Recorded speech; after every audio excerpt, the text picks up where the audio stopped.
Chapter 9. A Valuable Inheritance. If it had been possible, Nancy would have started out for Melrose Lake at once, but she felt that Laura needed her. Besides, there was a job to do for her father at the Browns' barbecue next day. Helping Dad comes first, Nancy decided. Laura spoke again of her mother's affairs. She used to say I'd always be financially independent if anything happened to her.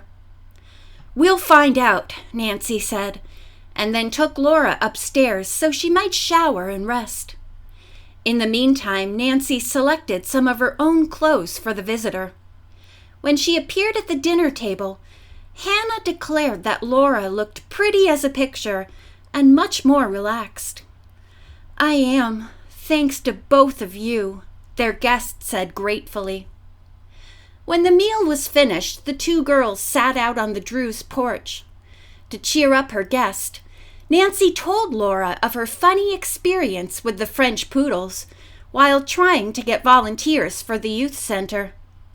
The young detective did not mention her real reason for calling at the apartment. Laura giggled. "I wish I could have been with you," she said. "Tell me, Nancy, have you any souvenirs of the mysteries you've solved?" "2 trophies."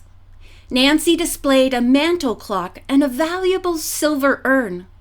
Laughingly, she told Laura that her father often said she would have the house cluttered before she finished her career. Just then the telephone rang, and Hannah called from upstairs that Mr. Drew was on the line. Nancy hurried to talk with him. "Nancy, I've come across some evidence that indicates Mr. Hamilton, or some person working for him in the trust department, was behind the security thefts. A detective is trailing Hamilton, and if he tries to leave town, the Monroe police will be notified." "How about the others in his department?" Nancy asked. "They're being watched too, but not so steadily. Of course, we don't want to arrest an innocent man." Nancy said she hoped the guilty person would make a misstep soon so that the case might be solved, and told her father what she had learned of the River Heights suspect since she had seen him. He suggested that she keep trying to contact the Dowds. "And that reminds me," the lawyer said. "You can forget about Mr. Herbert Brown being suspicious." He explained that Brown was a personal friend of the bank president's and had been cleared. Nancy was relieved to hear this. "I'll keep trying to get in touch with the Dowds," she promised. Next, she told her father about Laura Pendleton's flight from the Aborn's home. "Do you think we should report her experience with them to the police?" she asked. Mr. Drew said no, that so far the two girls had only their suspicions of the couple's dishonesty, even though Laura had overheard them talking about her jewels. "You need some concrete evidence before calling in the authorities," he stated. "I thought I'd run up to Melrose Lake and do some sleuthing," she said. "All right, but keep out of danger," he warned. "I'll be eager to hear what you find out. We'll have a conference when I get home and decide what we can do for Laura." "Thanks, Dad." A moment later, they bade each other goodnight and hung up. As the teenage detective started for the porch, she had an inspiration. It was not essential now for her to meet Herbert Brown. If Don Cameron would agree to take Laura as a substitute to the barbecue party, it would leave Nancy free to go to Melrose Lake the next day. "I'll ask Don if he'd mind. If he does, well, that's that." Hopefully, Nancy dialed the Cameron house. Don answered, and the girl detective told him the problem. "Wow, a real mystery," he remarked. "If I didn't know what sleuthing means to you, Nancy, I'd say you were just trying to brush me off. But you have me feeling sorry for this Laura Pendleton, too. Okay, if she's willing to go with me, I'll be glad to take her. But I'm sure sorry you can't make it. See you another time." "Thanks, Dawn. I shan't forget this. Of course, if Laura won't go, I'll keep the date. Bye now." As Nancy walked toward the porch, she smilingly crossed her fingers, hoping that Laura would agree to the plan. Stepping outside, Nancy asked, "How would you like to go to a barbecue tomorrow, Laura?" The girl's face glowed with anticipation. "It would be fun!" she exclaimed. "Where, Nancy?" When the plan was explained, Laura said, "Oh, but I don't want to take your date away from you." "Dawn and I have already arranged everything," Nancy assured her. Then she told of her desire to do some sleuthing at Melrose Lake. At once, Laura said she was afraid to have Nancy go to the Aborns' home. "There's no telling what my guardian might do to you," she said fearfully. "He has a terrible temper, and if he learns you're helping me—" "He won't learn that," Nancy said determinedly.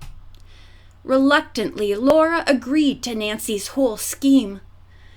"But if anything should happen to you, I just want to die," she declared. Before the girls went to bed, Hannah suggested that Laura's jewelry be put into the wall safe in Mr. Drew's study. "Dad, Hannah, and I are the only persons who know the combination," Nancy told Laura. "It would be a good idea," the brown-eyed girl replied. "First, I'd like to show you some of Mother's treasures. She gave them to me before her last illness." "Do you have this in writing?" Hannah asked. "Yes, I do. Why?" "Then the jewelry wouldn't be part of your mother's estate," Mrs. Gruen answered, "and there'd be no tax on it." Laura took a package from her handbag and opened it. She displayed a string of priceless matched pearls, a gorgeous diamond clip and earrings, several jeweled pins set with rubies, pearls, and emeralds, and 6 rings, including one with a brilliant star sapphire. Nancy and Hannah were astounded. "Why, this is the most beautiful collection I've ever seen," Nancy exclaimed. She pointed to a ring set with a perfect aquamarine. "I love this." Laura smiled. "That was Mother's favorite," she said.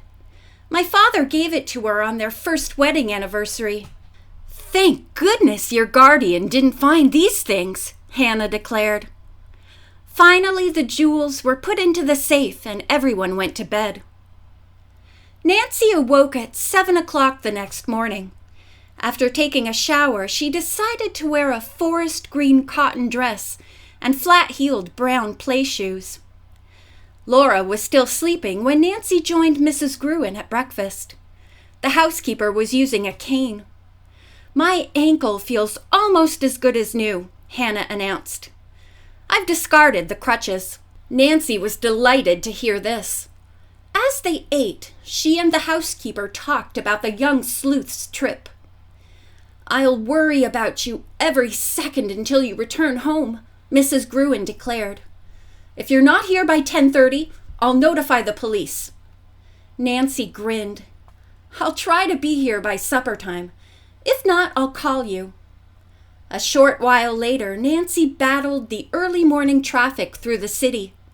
Reaching the outskirts, she took the road to Melrose Lake. Poor Laura, she thought, wondering what the day would disclose about the girl's strange guardian and his wife. If Laura were really penniless, maybe the man thought he had a legitimate right to take and sell the jewelry for the girl's support. But his wife had bragged about having plenty of money to take care of their ward. After a time, Nancy came to the Melrose Lake detour. Laura had told her there was a sign marked Eagle Rock in front of the lane leading to her guardian's property. Presently, Nancy approached the spot where the pine tree had fallen. Fortunately, it had been removed. She drove more slowly, afraid of inadvertently missing the Eagle Rock sign. Then, sighting the turnoff, Nancy left the detour. She had gone but a few hundred feet along the Aborn's road when she decided it might be safer to walk. After parking along the side of the roadway, she started off. In a few minutes, Nancy suddenly caught sight of a man walking rapidly through the woods. He carried a small bundle under his arm. Jacob Aborn, she thought, recognizing his profile and the peculiar stoop of his shoulders. Nancy recalled Laura's story of her guardian taking a small package from the refrigerator and leaving the house with it. What was in the bundle, and where was he taking it? "I'm going to find out," Nancy declared. Without hesitation, she quietly plunged into the thicket. Following at a safe distance, she managed to keep the man in sight. He doesn't seem to be worried about being followed, Nancy thought. He must not have heard my car when I turned into the lane. She continued her musing. I'm glad I wore this green dress. It's good camouflage.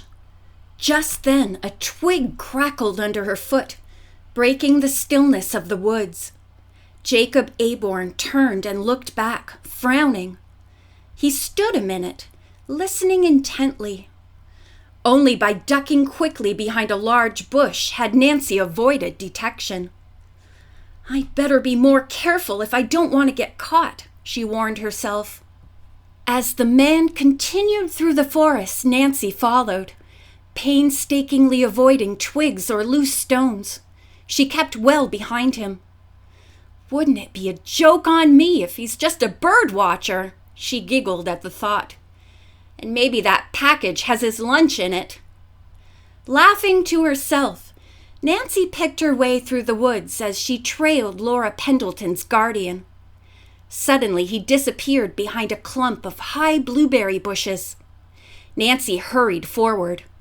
When she reached the spot, the girl detective looked about in all directions. Which way did he go? She asked herself. Jacob Aborn seemed to have vanished into thin air. End of chapter 9.